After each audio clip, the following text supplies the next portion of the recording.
आहोत नागपूरमध्ये hit and run प्रकरणी पोलिसांची पत्रकार परिषद सुरू आहे आणि ते आज आपण सीएला पाठवणार आहेत।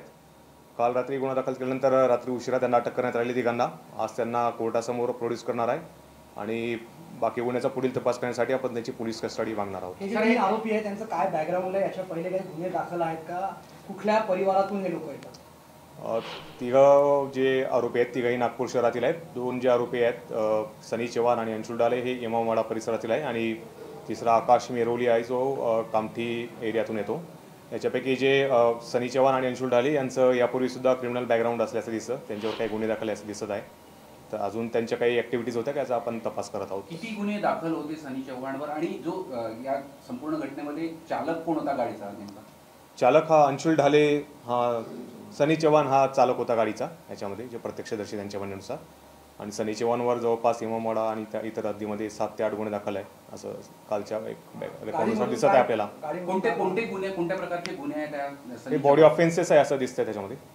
गाडीमधून काय बरामद झालं काल? गाडीमधून काल जवळपास 3 दारूच्या बॉटल्स आपल्याला आढळून आल्या, काही अर्धा भरलेल्या आहेत, काही 1-2 फुल भरलेल्या आहेत आणि एक गांजा सदृश्य एक पुडी पण आपण जप्त केली त्याच्यामधून। तिचं पण आपण आता सीए तपासणीसाठी आपण त्याला पाठवणार आहे।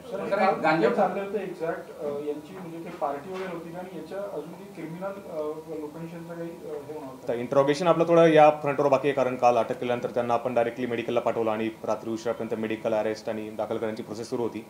तर त्यासाठीच आपण त्यांचा आज PCR घेणार आहे आणि पूर्ण आपण त्यांची चौकशी, कुठे चालले होते, कुठून त्यांनी दारू बॉटल्स घेतल्या, कुठून त्यांनी गांजा सदृश्य पदार्थ घेतला, ते आपण सगळं चेक करणार आहे। गाडी बहुतेक प्रामुख्याने दिसत आहे की गाडी तिघांपैकी कोणाची नाही आहे, गाडी त्यांच्या मित्राचीच आहे।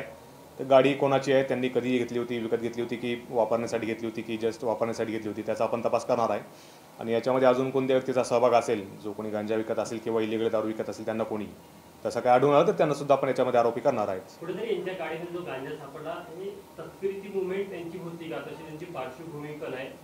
तसं ते क्वांटिटी कमी सापडली आपल्याला, तर ते प्रायमा फेस असं दिसते की त्यांनी तो कुठून विकत घेतला असावा, परंतु आता आपण त्याच्यात त्यांचं इंट्रोगेशन करणार आहे की त्यांनी ते कुठे विकायला चालली होती की त्यांनी कुठं विकत घेतलं ते आपल्याला कळेल त्याच्यामध्ये इंट्रोगेशनमध्ये। पण IPC 279, 337, 338, मोटर वाहन कायदा 184, 185, NDPS सेक्शन 2729 आणि 65E दारूबंदी कायदा या अंतर्गत आपण गुन्हे दाखल केलेत। सर, यापूर्वीचे सनी चव्हाण किंवा बाकीच्या दोघांवरही पण गांजा तस्करीचे वगैरे काही गुन्हे होते? गांजा तस्करीचा गुन्हा नाही आहे बहुतेक त्याच्यात, आम्ही काल चेला पाहिजे। गांजा तस्करीचा इथं बॉडी ऑफेन्सेस आहेत पण NDPS सेक्शन खाली गुन्हा नाही दिसला, ते रेकॉर्ड चेक केला असता।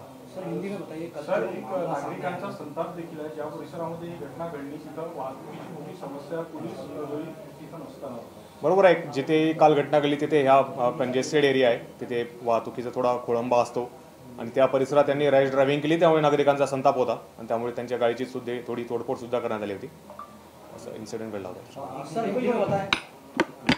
हिंदी में बताया कल एक मामला सामने आया था जिसमें शराब के नशे में धुत 3 लोगों को टक्कर मारी, जिसमें गंभीर भी है। क्या पूरा मामला है? कल रात को 8:30 बजे के आसपास कोतवाली पुलिस स्टेशन अंतर्गत झंडा चौक, यहाँ पे एक रैश ड्राइविंग का मामला सामने आया था।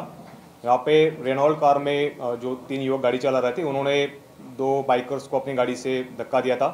इसमें एक लेडीज़, उनका 3 साल का बच्चा और एक तीसरे पर्सन, ये तीनों इंजर्ड हुए थे। जो लेडीज़ है उनको लेग में फ्रैक्चर हुआ था और जो उनको 3 महीने का बच्चा है उनको हेड इंजरी आई थी। उनका ट्रीटमेंट अभी चल रहा है हॉस्पिटल में।